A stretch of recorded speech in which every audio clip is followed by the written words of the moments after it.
Bueno, quiero pedirles que abran sus Biblias allí en casa, abran la palabra del Señor. Tan importante que es tener copias de la Biblia en casa. Yo sé que la tenemos en los celulares, computadores y dispositivos electrónicos, pero que nuestros familiares, amigos, vecinos, que los niños puedan crecer teniendo Biblias de todos los colores, de todos los tamaños. Abran su Biblia allí. Leeré en la versión nueva internacional, que es la que actualmente usamos aquí en la congregación para la lectura pública de la palabra del Señor, pero si tiene otra versión de la Escritura, la hermosa Reina Valera, la nueva traducción viviente, bienvenidas también esas hermosas traducciones. Voy a leer en el capítulo 15 del libro que estamos leyendo en nuestra lectura bíblica aquí en la congregación. Cada día leemos un capítulo. Ese capítulo es presentado hermosamente esta semana. Lo fue así, así es cada día por un hermano o hermana de la congregación que nos guía en el devocional en casa. Así que leeré un pasaje que van a notar, es breve el pasaje. En esta ocasión no son esos largos textos que a veces el pastor Diego se le ocurre predicar. Va a ser un texto breve, como notarán, al final del capítulo 15 del libro de los Hechos de los Apóstoles. Este pasaje, como verán, describe un conflicto entre dos hermanos cristianos. Y creo que el Señor deja allí en la palabra propositivamente estos textos para que aprendamos, para que crezcamos, para que veamos cómo el Espíritu Santo guía a su pueblo que se enfrenta al inevitable conflicto. No hay una relación humana, no hay una familia, no hay una iglesia donde no se experimente, digamos, permanentemente este asunto de los conflictos. Ese será nuestro tema, enfrentando el conflicto con la gracia de Dios. Leo para beneficio de todos en el nombre del Padre, del Hijo y del Espíritu Santo. Algún tiempo después, Pablo le dijo a Bernabé: volvamos a visitar a los creyentes en todas las ciudades en donde hemos anunciado la palabra del Señor y veamos cómo están.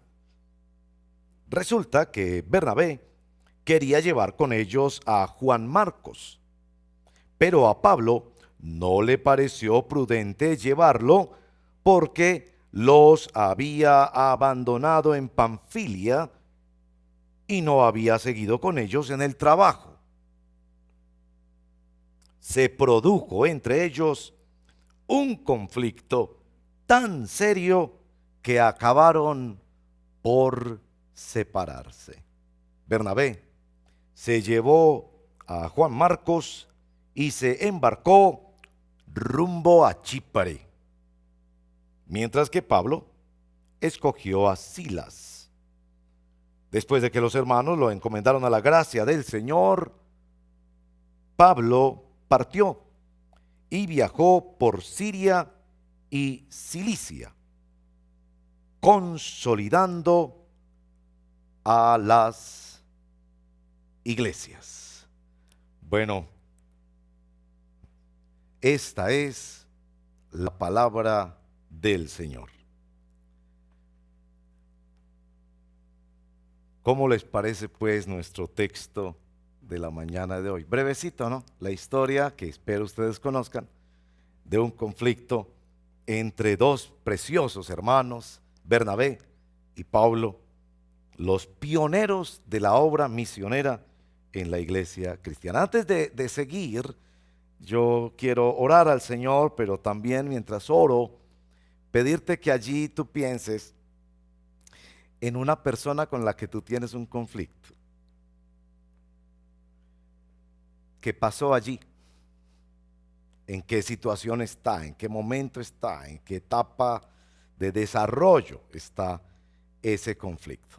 No creo que la palabra del Señor nos permite leerla y quedarnos como distantes, y por el contrario nos obliga a involucrarnos personalmente. Porque la palabra de Dios es espada de dos filos que viene para atravesar nuestra alma.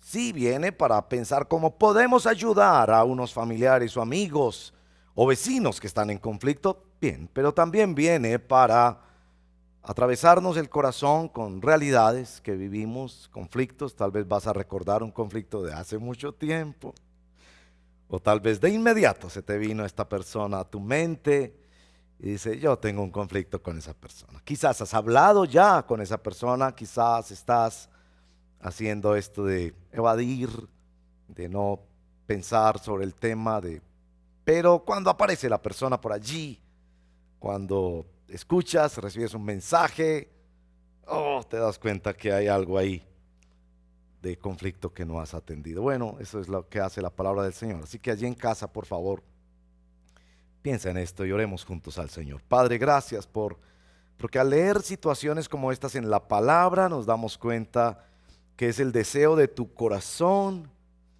que crezcamos a través y en medio del conflicto, que tú has derramado una gracia poderosa en el Evangelio, que nos has reconciliado contigo para que seamos también agentes de reconciliación, para que podamos contribuir a la paz y a la unidad, para que, como hemos leído en Números 6, ese precioso texto dado especialmente al pueblo de Dios, para que sea pueblo bendecido para bendecir.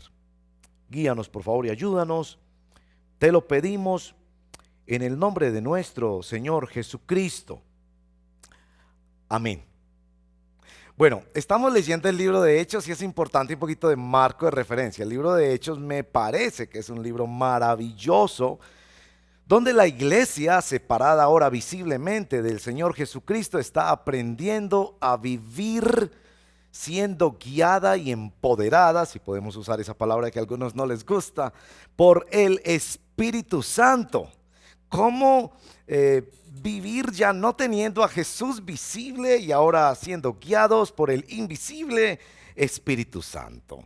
Vemos en el libro de Hechos 3 cosas que hemos ya llamado la atención en algunos de nuestros tiempos de oración y de compañerismo en estos días, y es que hay 3 formas en las que el Espíritu Santo los va guiando para que aprendan a vivir en su presencia, a vivir una vida en el poder y en la llenura del Espíritu Santo. Bueno, una es muy evidente, así empieza el libro de Hechos, y la oración.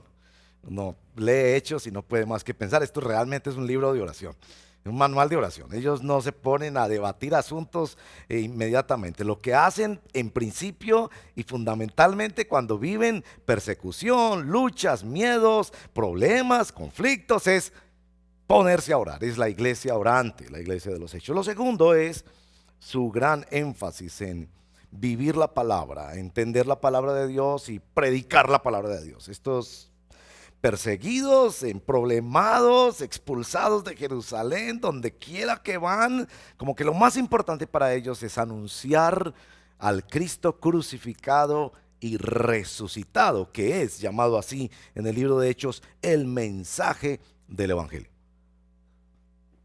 La tercera forma como aprenden a relacionarse con el Espíritu Santo es cuidando la unidad. El libro de Hechos se muestra en muchos momentos el asunto de la importancia del pueblo de Dios mantenerse unidos, no por preferencias, no por asuntos de raza o de nacionalidad, sino por la misma unidad que les da el Espíritu, cuidando mantenerse cerca a la iglesia, protegidos, guardados, guiados y en unión con la iglesia. Oración, palabra y unidad. Y es precisamente este tema de la unidad el que nos convoca hoy. Yo anhelo con todo mi corazón que, como producto de este momentico de reflexionar juntos la palabra del Señor, seamos fortalecidos en la unidad. Fortalecidos en la unidad en la iglesia, fortalecidos en la unidad en el hogar, fortalecidos en la unidad con el Señor. Digamos que capítulo 15 enfoca este problema. Cómo ellos enfrentaron las cosas que amenazaban su unidad. El capítulo 15 realmente, si pudiéramos resumirlo, hemos leído solo el final, se podría dividir en 2. La primera parte es un conflicto que el verso 2 del mismo capítulo 15 nos dice que tuvieron precisamente Pablo y Bernabé, pero con otros creyentes que venían del judaísmo, y nos dice capítulo 15, verso 2, ese debate sobre qué lugar tenían las tradiciones de Moisés, sobre todo específicamente el tema de la circuncisión. Dice verso 2, esto provocó un altercado y un serio debate de Pablo y Bernabé. Y bueno, de ahí en adelante ustedes van a ver que se sigue precisamente qué es lo que ellos hacen. Se convoca a la iglesia, hay toda una asamblea, hay un concilio, se escribe una carta para el tema de cómo resolvemos un conflicto y un altercado dentro de la iglesia. Y después en el verso 36, que es el que hemos leído, está esta frase que casi lo estremece a uno cuando analiza a fondo cómo era la gran amistad en el evangelio que desarrollaron Bernabé y Pablo, diciéndonos en el verso 39, perdón, se produjo entre ellos un conflicto tan serio que acabaron por separarse. Bueno, a veces en matrimonios ocurre un conflicto tan serio que acabaron por separarse, amistades, familias. Y déjeme decir esto como para enfocar la problemática que convoca esta reflexión. El conflicto, la discordia, los agarrones, la violencia intrafamiliar es la razón de más pérdidas de vidas que el mismo coronavirus. Así que guardar la unidad en la familia y en la iglesia es más importante que nunca en este momento. Esta crisis nos va o a unir más en familia y en iglesia, o a desunir y distanciar mucho más. Tengo aquí en mis notas, más vidas destruidas por conflictos familiares y eclesiales que por el coronavirus. Así que necesitamos aprender de la palabra del Señor cómo enfrentar los conflictos y particularmente cómo enfrentarlos con la gracia del Señor. Las estadísticas son claras. En el último año, en este año de pandemia, ha aumentado la violencia contra los niños, contra las mujeres, violencia que es absolutamente rechazada y debemos rechazarla y evitarla y denunciarla en todos los medios posibles. Pero también han aumentado las griterías, las peleas, los distanciamientos, los de se encierra en el cuarto y no habla con nadie en los hogares. Bueno, lo primero que tenemos que hacer con nuestro texto es hacer unas observaciones sobre lo que yo llamo la realidad del conflicto en la vida cristiana. Acompáñenme porque en este texto hay una riqueza hermosa de la palabra del Señor. Lo primero que hay que decir en materia de observación es que en la iglesia hay conflictos. En la iglesia hay agarrones, hay peleas, hay disputas, encontronazos, choques, desavenencias. Y Dios no las oculta. Y nosotros tampoco deberíamos ocultarlas. Conflictos que seguramente tomaron tiempo, como veremos en el caso de Pablo y Bernabé.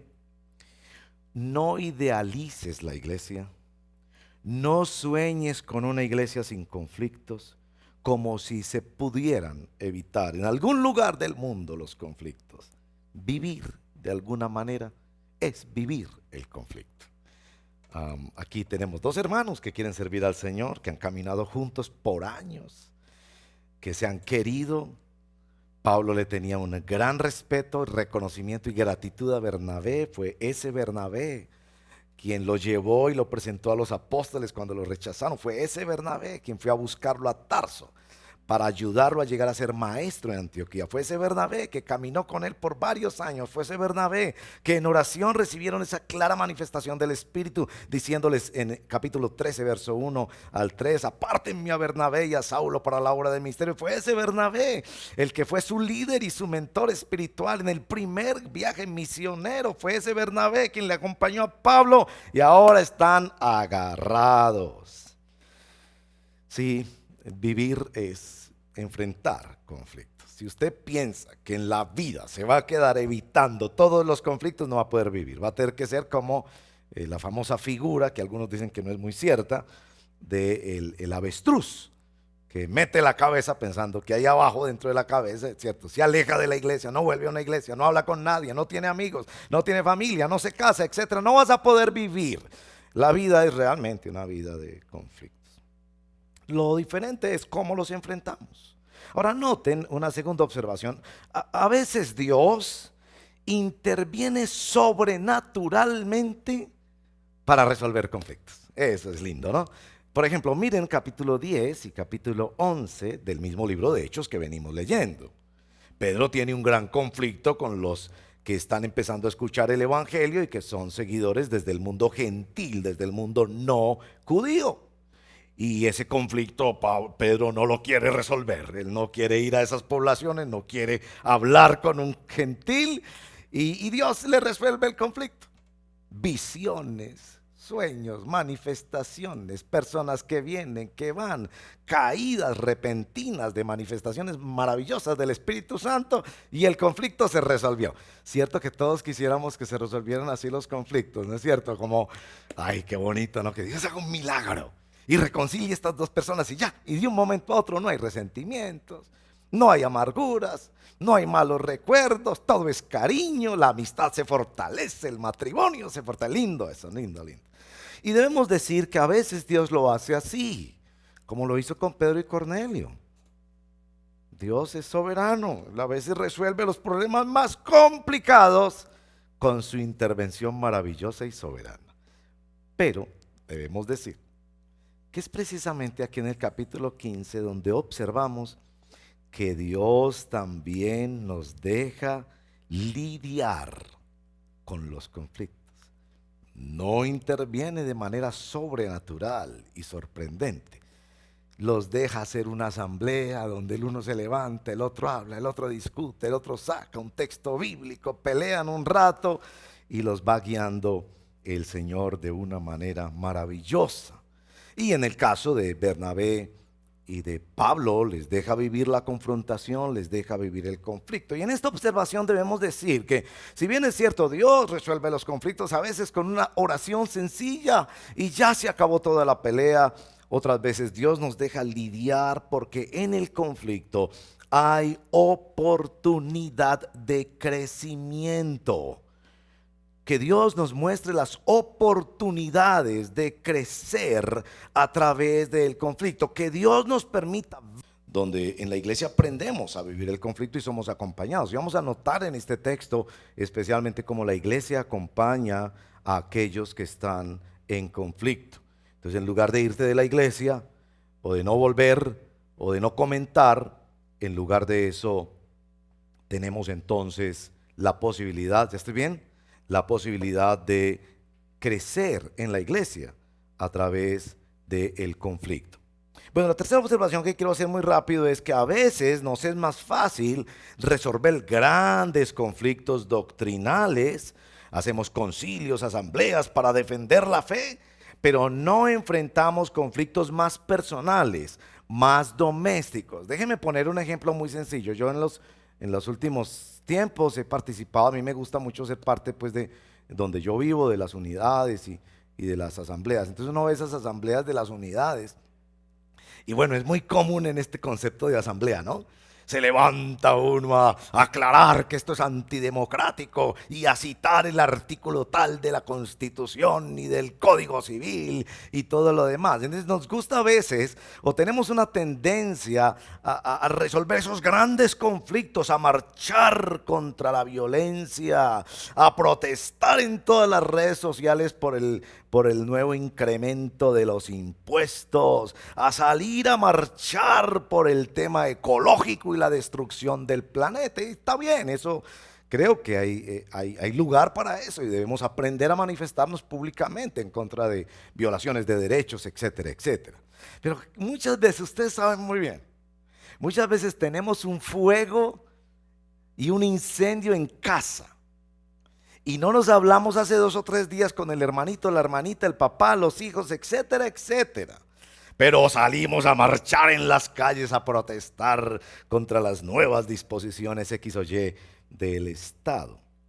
Aquí notamos en este capítulo que el Espíritu Santo los lleva tanto a resolver un conflicto de marca mayor sobre la doctrina cristiana y la gracia de Dios, entendida para aquellos que venían ya de una religión que también creía en Dios, pero que estaba poniendo la circuncisión como un rito necesario para la salvación. Y ese conflicto había que resolverlo. Y bueno, el Espíritu Santo les guía allí, pero también el Espíritu Santo les guía a enfrentar este conflicto y lo deja registrado para nosotros, que es bastante personal, bastante de opiniones personales. Cuando uno se pone a pensar, bueno, Pablo, pero ¿cuál era el problema? Es que a Juan Marcos no lo iban a llevar de líder principal del equipo misionero, era claro que era un aprendiz. ¿Por qué no le damos una oportunidad a Juan Marcos? ¿O es que se pierde más llevando a Juan Marcos que no llevando a Bernabé? Y era bastante un asunto de opiniones personales. De hecho, uno lee el texto y uno no sabe a quién darle la razón. Porque por un lado está la lógica de Bernabé. Claro, aquí hay un hombre que ha fallado, pero sigamos formándolo para la obra del ministerio. Démosle una oportunidad. En el capítulo 13, verso 13, Juan Marcos los abandonó en Panfilia, como dice el texto, porque se le mareó al viaje. Los geógrafos dicen que iban a pasar por una región montañosa donde había grandes peligros naturales, fieras, y había también asaltantes muy peligrosos, y el hombre se mareó. Tuvo miedo de enfrentar la obra misionera. Pero ¿por qué no le damos una oportunidad?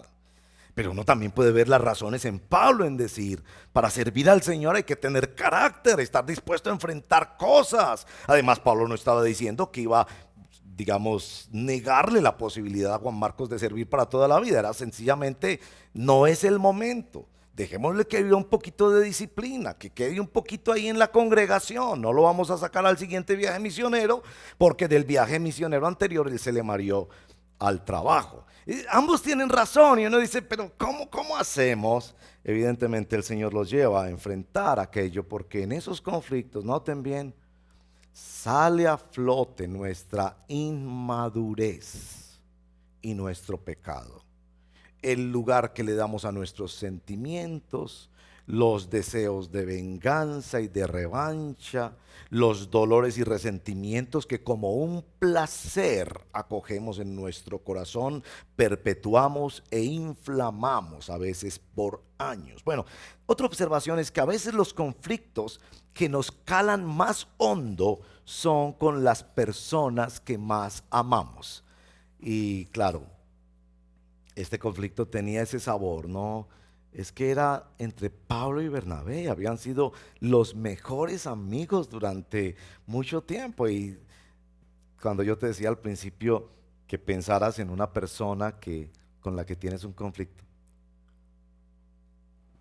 no siempre es así, pero a veces es con la persona que tenías más cercana en esa época de tu vida. O con tu mismo esposo o esposo, con tu hermanito con quien jugaste, creciste, a quien admiraste por mucho tiempo. Y esos son los que calan más hondo. Y miren que en este capítulo 15, una mala doctrina no logró dividir a la iglesia, pero una mala relación entre dos hermanos sí dividió un equipo misionero en dos. Y bueno, algunos le echan agua bendita a este texto diciendo, no, lo que se describe aquí es una bendición, porque pasaron de tener un equipo misionero a tener dos equipos misioneros. Yo le digo, no le echa agua bendita a eso. El texto claramente dice, tuvieron un conflicto tan serio que terminaron por separarse. Y si alguna cosa usted lee en la Biblia es que a Dios no le gusta la separación. Dios detesta el divorcio. En el matrimonio y en una relación y en una amistad y en una fraternidad y en la iglesia, eso no está bien. Algo está reflejando allí nuestro pecado. Bueno, finalmente una observación es que la posición que asume la iglesia, aquí aprendemos mucho sobre la iglesia. Esa es la doctrina de base en este texto. El gobierno de la iglesia, por ejemplo, no se imponía uno sobre otro. Sí, Pedro y Jacobo en este capítulo 15 parecen tener un liderazgo muy respetado dentro de la iglesia, pero finalmente lo que determina las acciones es la iglesia, la unidad de ese grupo de creyentes. También uno entiende que lo más importante para la iglesia no es el crecimiento y la expansión de grupos misioneros, sino la unidad y la verdad. Y esto se ve claramente allí en esa doctrina de base en nuestro texto. Bueno, son en principio unas observaciones.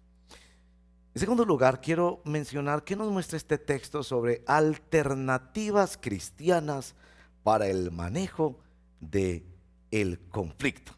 Bueno, y quiero brevemente notar que este principio que comentaba precisamente en estos días en una de las instrucciones que hacíamos en los tiempos compartidos con los líderes y los hermanos, es este principio bíblico que se llama la proporcionalidad, que es cuánto espacio de texto bíblico dedica un autor inspirado para un tema comparado con otro. Y esto es muy evidente en nuestro texto. Capítulo 15, verso 1 hasta el verso 35, todo ese gran debate doctrinal. Si a los que no eran judíos se les debería pedir la circuncisión como marca de pacto para ser parte de la iglesia.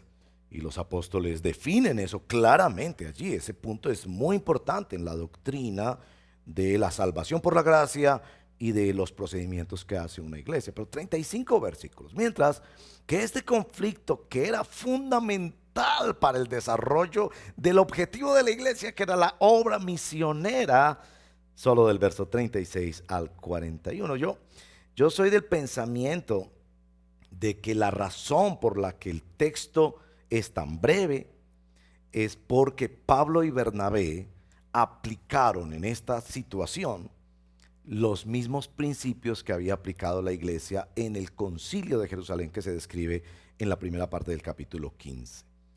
Pienso así por estudiar de cerca el texto y porque en particular noto que los 4 elementos que ellos tuvieron en cuenta en el concilio de Jerusalén, uno podría verlos aquí dentro de este debate, especialmente cuando entendemos el seguimiento de este debate, como les contaré cerca del final.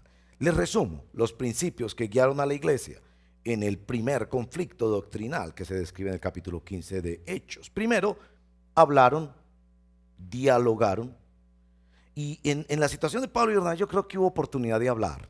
Ahí nos dice que Pablo consideró que era impropio llevar a alguien y el otro quería llevarlo, y bueno, pero creo que el texto no nos cuenta todo el diálogo que hubo, pero creo que tuvieron oportunidad de hablar. Y ese es el primer principio en el manejo de conflictos de este capítulo. Hable. Pero usted y yo sabemos que uno de los peores problemas en el conflicto es el silencio, que se acumula por años. Y que muchas veces ese silencio da lugar a explosiones volcánicas ya en medio de una pelea y una agresión. Es que hace 4 años usted no me dio regalo de cumpleaños.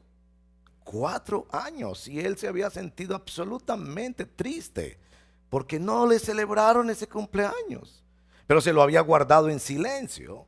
Y eso se hizo una bomba que explotó precisamente en cualquier otra situación, por otro motivo, por otro tema. Pero bueno, el primer principio es hablar bien, buscar el momento oportuno para hablar, pero finalmente hablar. Es decir, mira, yo quisiera que hablemos de lo que pasó en el último cumpleaños. Es que tú no me diste un regalo y yo me siento muy triste por eso. Y bueno, el otro va a decir alguna cosa, pero hablar. Bueno, el segundo principio es que la iglesia no se centró su atención en ellos, sino en la gloria de Dios. Y en los versos 16 y 18 que no tengo tiempo de mencionar, ellos muestran cómo en la reconstrucción de esta obra maravillosa de adoración a Dios era lo que ellos buscaban. Ellos realmente lo que querían era que la obra del Señor se extendiera y que Dios fuera glorificado en medio de las naciones. Y ellos estaban centrados era en la gloria del Señor, como cuando una pareja después de una gran discusión se concentran y dicen, mira, pensemos en qué es lo mejor para los muchachos, qué es lo mejor para los hijos. ¿A ti te interesan los hijos? A mí me interesan los hijos. Entonces pensemos en eso. Y como que poner un objetivo externo a ellos les ayuda. Bueno, el objetivo externo en la resolución cristiana de conflictos no es los hijos o los hermanos o no sé qué, sino la gloria del Señor. Es decir, ¿dónde es que Dios y cómo es que Dios se está glorificando en este hecho? El tercer factor que noto allí en el libro de Hechos capítulo 15 es que leyeron la palabra del Señor juntos. Usted nota que ellos empiezan a citar palabra de Dios y que podían revisar qué está pasando a la luz de la palabra del Señor. Cuando un matrimonio consulta en la palabra del Señor, bueno, ¿cuál es tu responsabilidad como hombre, como esposa, como hijo? ¿Qué es lo que Dios tiene diseñado para los hogares? ¿Y cómo es que los hogares muestran la gloria de Dios? Revisemos eso, porque de repente tenemos otra Biblia escrita en nuestra mente, que es una Biblia marcada por el egoísmo, marcada por la autocomplacencia, marcada por la terquedad o por las tradiciones humanas, y aquí estás siendo cuestionado por la palabra de Dios. Entonces la palabra del Señor la que los corrige en ese conflicto. Y yo creo que Pablo y Bernabé no solo estaban pensando en la gloria del Señor, sino que también pensaron en algunos textos de la Biblia que los ayudaran a guiar, y seguramente encontraron textos que fundamentaban la opinión de cada uno, porque Bernabé, como buen mentor, sabía que hay que dar oportunidades, que Dios es el Dios de la segunda oportunidad. Pero Pablo también tenía razón al saber que el siervo de Dios tiene un carácter bíblico que debe ser probado y exigido y esperado hasta que se madure debidamente para poder servir en la obra. Pero leían la palabra del Señor, y tal vez la resolución a la que llegaron los llevó precisamente a eso. Y el cuarto componente es que ellos juntos buscaron la dirección del Señor. Y noten por favor este verso, que si de pronto me ayudan poniéndolo en pantalla, porque perdónenme, no les dije que lo pusieran en pantalla previamente, pero si miran conmigo por favor en el capítulo 15, el verso 28, está esta frase que es la verdad fundamental para entender este asunto. Miren que ellos debatieron, dieron sus opiniones, leyeron la Biblia, trataron de alinearse con Dios, pero eran seres humanos que pecaban, que tenían sus propios gustos y prejuicios y demás. Pero miren verso 28.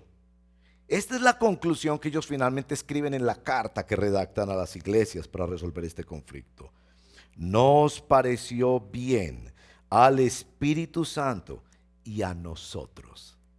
Esa expresión me parece que enseña muchísimo sobre el congregacionalismo. Ustedes saben que somos bautistas, los que nos visitan a nuestra página o a nuestros canales de pronto no lo saben porque ponemos ese nombre Redil, pero nosotros somos de identidad bautista y de convicciones bautistas. Eso de que le pareció bien al Espíritu Santo y a nosotros suena inclusive un poco presuntuoso. Le pareció bien al Espíritu Santo y a nosotros. Pero entraña una convicción muy profunda, y es: Dios nos puede dirigir de tal manera que el Espíritu Santo puede estar totalmente en acuerdo y nosotros en armonía con el Espíritu del Señor. Bueno, finalmente yo quiero mostrarles el recurso mayor que tenemos los cristianos para enfrentar el conflicto. Hay muchos recursos, muchos aprendizajes.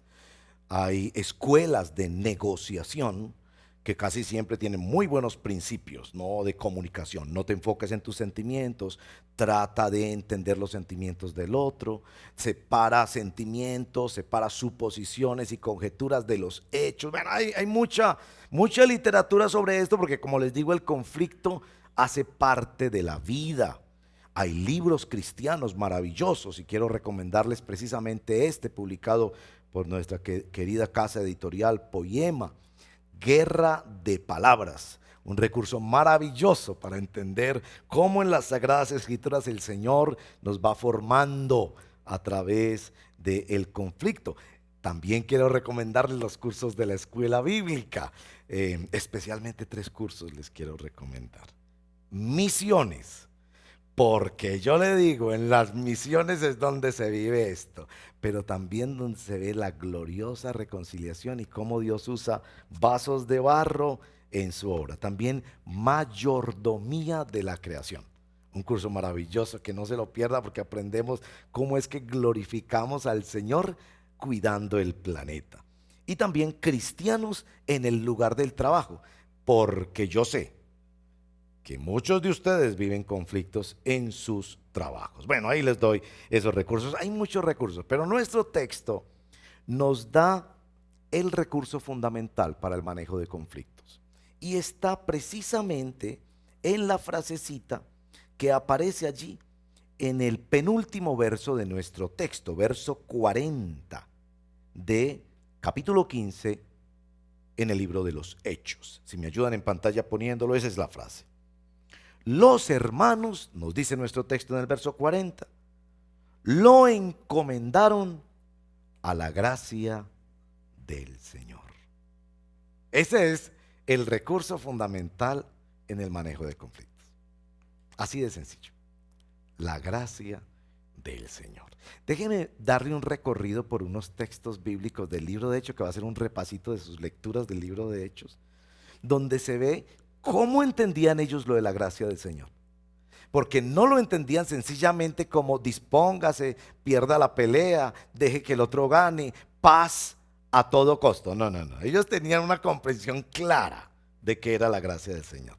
Vamos a dibujarla leyendo unos textos bíblicos, donde nos muestra cómo es que esta gente vivía impulsada por la gracia de Dios y protegida por la gracia de Dios. Bueno, primer texto es Hechos capítulo 4 verso 33. Los apóstoles a su vez con gran poder seguían dando testimonio de la resurrección de Jesús, y como si fuera un paralelo sinonímico de esa expresión, testimonio de la resurrección del Señor Jesús, la gracia de Dios se derramaba abundantemente sobre todos ellos. Y va a describir como generosidad, disposición al martirio, era lo que traía gracia de Dios derramada. Hechos 6:8. Testimonio de Esteban, el primer mártir de la iglesia. Hombre lleno de la gracia y del poder de Dios, hacía grandes prodigios, señales milagrosas entre el pueblo. Al final del capítulo 6 entenderán, del capítulo 7, perdón, entenderán a qué se refería con lleno de gracia y de poder, que es precisamente cuando él, ya a punto de morir apedreado, ve la gloria de Dios, ora pidiendo que no les tengan en cuenta este pecado, los perdona. Bueno, capítulo 11, verso 23, cuando él llegó, se refiere a Bernabé, y vio las evidencias de la gracia de Dios, se alegró y animó a todos a hacerse el firme propósito de permanecer fieles al Señor. Eso de ver las evidencias de la gracia de Dios, cuando uno ve que esa señora no está ahí pendiente de qué milagros les hace Dios, sino una vida transformada, donde se han quebrado esquemas, donde se han cambiado formas de pensar, donde esa persona ya no contempla lo que tiene en su vida, sino lo que Jesucristo le ha entregado. Bueno, el verso número 13, capítulo 13, verso 43. Cuando se disolvió la asamblea, en uno de los lugares donde llegaron a predicar, muchos judíos y prosélitos fieles acompañaron a Pablo y a Bernabé, los cuales en su conversación con ellos les instaron a perseverar en la gracia de Dios. Y ese concepto es muy importante en el discipulado. Hay que perseverar en la gracia de Dios, porque tenemos una clara tendencia a la autojusticia, tanto hacia nosotros como hacia exigírsela a los demás. Y eso de perseverar en que yo he sido salvo no por mis buenas obras o porque voy a una iglesia o porque leo la Biblia. Yo soy salvo porque Dios así lo quiso, por el puro afecto de la voluntad y la gracia del Señor. Y ellos les dicen, tiene que perseverar. La iglesia es aquella que persevera repitiéndose uno y otro día, una y otra noche, el evangelio de la gracia. Bueno, capítulo 14, verso 3. En todo caso, Pablo y Bernabé pasaron allí bastante tiempo hablando valientemente en el nombre del Señor, quien confirmaba el mensaje de su gracia, haciendo señales, prodigios por medio de ellos. Qué lindo texto para estos días, que Dios confirma la obra de la gracia de Dios a través de prodigios, señales y milagros. Y yo creo que han habido milagros extraordinarios de protección, de cuidado especial, de provisión, sanidades y obras preciosas. Yo le clamo al Señor que hayan milagros preciosos de reconciliación también entre nosotros, que muestran que aquí lo que está operando es gracia de Dios. No está operando una institución religiosa, mecánica, que hace unas cosas y hace otras, sino Dios ha derramado gracia sobre nosotros, pobres pecadores que nada merecíamos. Bueno, allí mismo en ese texto tengo que animarlos a participar esta tarde en la película A Punta de Lanza. El pastor Efraín no lo mencionó, pero es que la película Punta de Lanza es una historia real. 1956, 5 familias misioneras en las selvas del Amazonas. Yo tuve el privilegio de estar allí, por supuesto no cuando pasaron esas cosas, yo no había nacido. 1956, y ahí fue donde murieron estos hermanos, matados por los mismos indígenas, porque los indígenas se asustaron, pensaron que les iban a hacer daño. Era primer contacto con el mundo occidental que ellos tenían. Mataron a los 5 misioneros. Ellos después se arrepintieron. Muchos de los que participaron en la matanza llegaron a ser fundadores de la comunidad Waunani, de los indios también conocidos como Aucas. Y es una historia maravillosa de la gracia de Dios, porque estas mujeres viudas decidieron volver e insistir en la obra misionera, y Dios levantó una obra preciosa que está dando fruto hasta el día de hoy entre los indígenas. De allí es donde está la famosa frase de uno de ellos, mártires del evangelio, Jim Elliot: no es tonto perder lo que no puedes conservar para ganar lo que nunca nadie te puede quitar.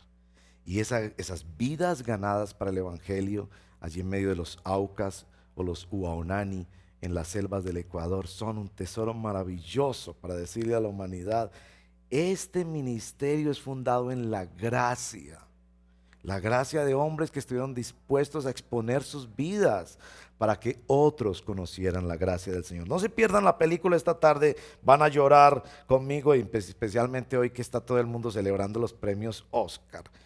Señor te da misericordia. Aquí hay una película de la vida real que deberían ser los Oscar cristianos, no sé si hay tal cosa. Bueno, verso 14, 26, de Atalía navegaron a Antioquía, donde se los había encomendado la gracia de Dios. Noten esto: Bernabé y Pablo ya tenían la experiencia de haber sido encomendados a la gracia del Señor por parte de la iglesia. Ellos habían empezado una obra misionera que se fundamentaba en una iglesia que bendecía con la gracia del Señor. Ahora, el capítulo 15, verso 11, nos va a explicar más cuál es el fundamento de esa gracia, porque fue el debate allí en el capítulo 15 con los judaizantes. Miren capítulo 15, verso 11: no puede ser más bien como ellos, los gentiles, creemos que todos somos salvos por la gracia de nuestro Señor Jesucristo. Así que la gracia de la que se habla aquí no es la gracia apoyada en buenos sentimientos, sino en la entrega de nuestro Señor Jesucristo, que de esa manera nos dio su salvación y su perdón. Y lo que la iglesia hace es repartir de aquello que ha recibido. Y bueno, quiero terminar saltándome uno allí, Hechos 20:24. Hechos 20:24 es un texto favorito para mí. Es a través de ese texto que hemos ido armando en nuestra iglesia la frase que yo la llamo el 5G de nuestra iglesia, que vivimos y predicamos el evangelio de la gracia con gratitud, gozo y generosidad para la gloria de Dios. Es de ese texto del 20:24. Sin embargo, considero mi vida, dice Pablo, que mi vida carece de valor para mí mismo, con tal de que termine mi carrera, y ahí viene esta frase, y lleve a cabo el servicio que me ha encomendado el Señor Jesús, que es el de dar testimonio del evangelio de la gracia de Dios. Su vida existía para contarle a los demás sobre la gracia de Dios.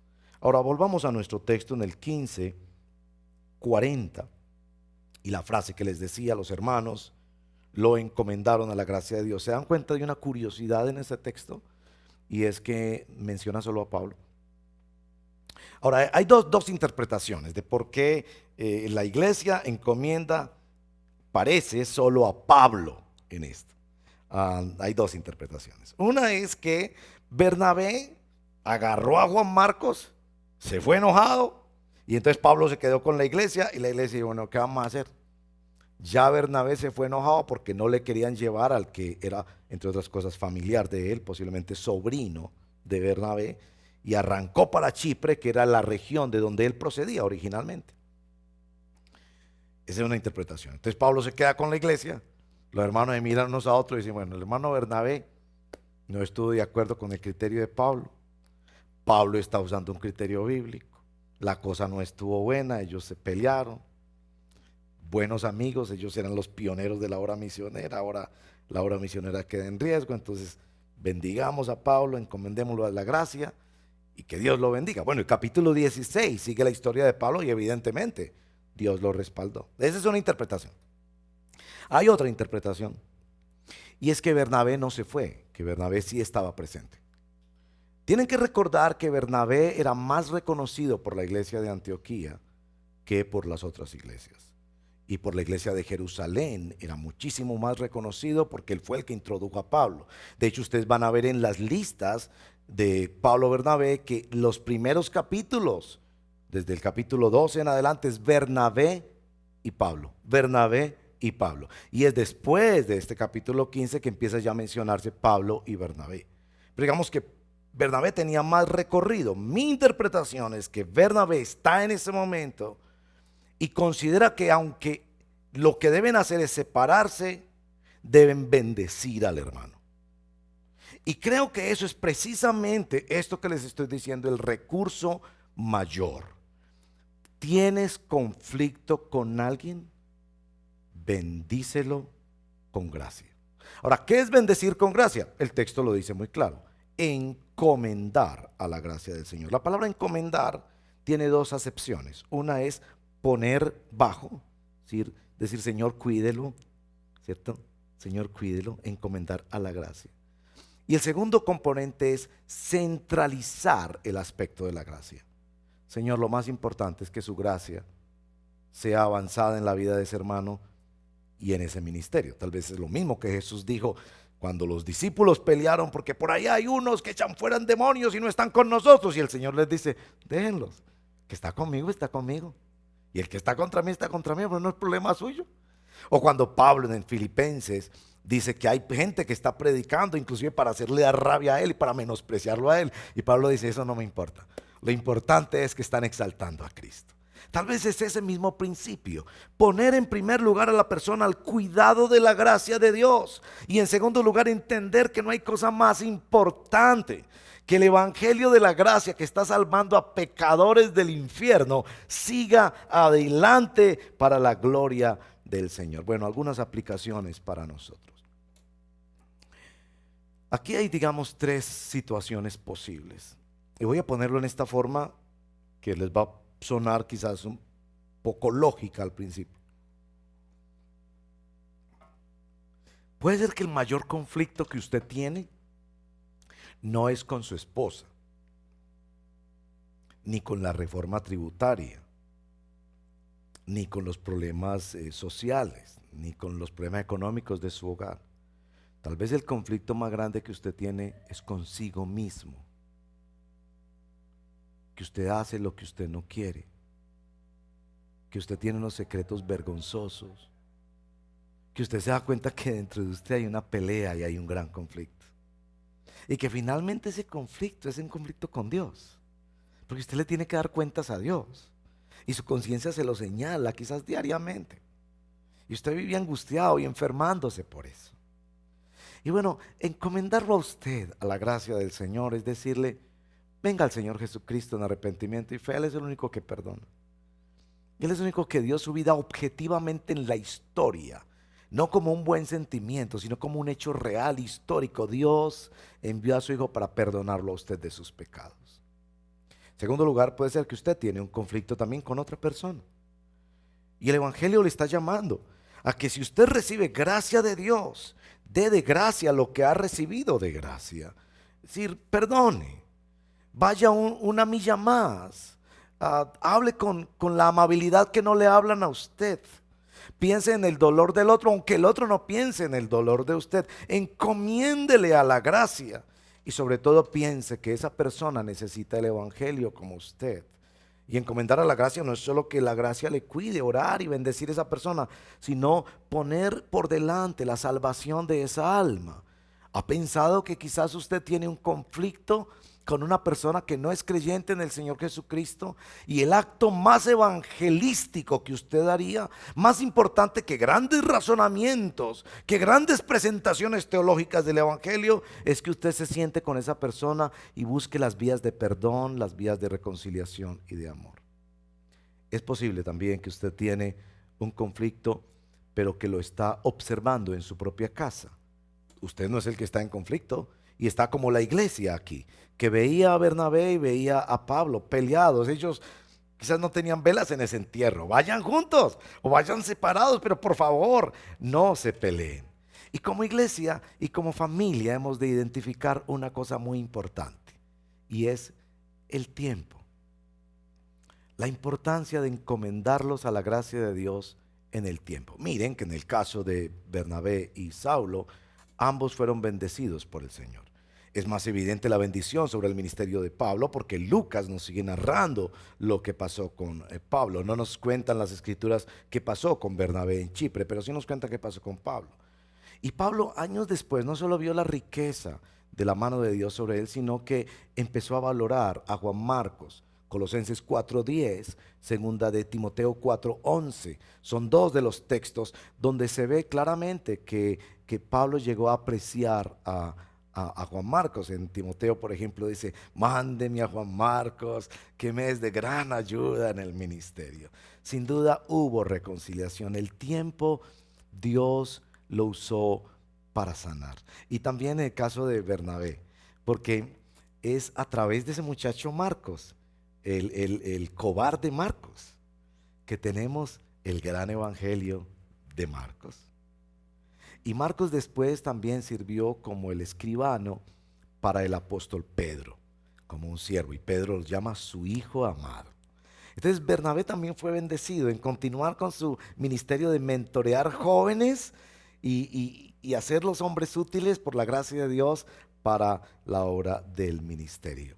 Al principio de esta reflexión yo te pedía que pensaras en una persona, y te voy a pedir que en este momento pienses en esa persona. Veíamos que hay que hablar, veíamos que hay que centrarse en la gloria de Dios, que hay que consultar cómo estamos haciendo la palabra del Señor, pero sobre todo veíamos que el gran recurso que el Señor nos da para estos conflictos inevitables en cualquier relación humana es la misma gracia que nos ha salvado. La misma gracia que nos salvó por Cristo Jesús nuestro Señor es la misma gracia que Dios usa para protegernos y guardarnos en el camino, para que, como Pablo le dijo a los Gálatas, no se muerdan los unos a los otros. Que Dios nos dé esa gracia de dar lo que hemos recibido por su amor para cuidar las relaciones en tiempos donde la unidad es amenazada por estas grandes crisis. Como les decía al principio, son tiempos en que tanto en el hogar como en la iglesia vamos a estar más unidos apoyándonos unos a otros, o nos vamos a distanciar más los unos de los otros. Que el Señor Jesucristo te permita conocer su gracia. Si todavía no la conoces, búscala en las Sagradas Escrituras. Doblega tu vida en oración. Busca más que te expliquen cómo es este precioso evangelio que salva a pecadores que no merecemos más que el infierno y nos trae para ser sus hijos amados.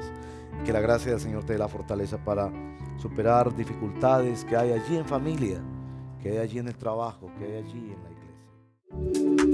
iglesia.